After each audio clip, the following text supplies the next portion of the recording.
At yun na nga mga kasingkit, kung kayo po ay naghahanap ng mga top box na pangre-regalo nyo sa inyong sarili ngayong Pasko, ay punta na po natin ang Motoboss Shop dito sa may Signal Village.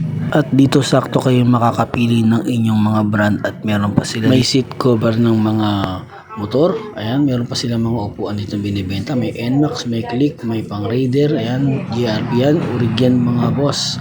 Kaya bisitahin nyo na dito kay Motoboss ang mga yan. Sulit na sulit dito mga boss kasi kapag kayo ay bumili ng top box ay libre na ang pakabit. Ayan, meron sila mga tag 2799 ng mga duhan.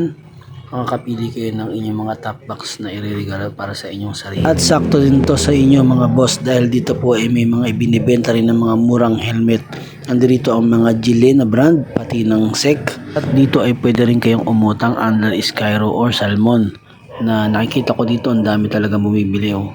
Kaya mga boss, ano pang hinihintay nyo? Bisitahin nyo lang po yan dito sa Signal Village. I-wish nyo na lang po ang Motoboss at ilalagay ko na lang po dito ang link ng kanyang page para inyong mabisit at pakita nyo na po kung ano ang mga available na bibiliin sa kanya. Kaya tara na mga kasingkit at i-visit nyo na ang store ni Motoboss dito sa may Signal Village para makakabili na kayo ng inyong mga pangregalo sa inyo ngayong Pasko. Salamat sa panonood. Bye-bye!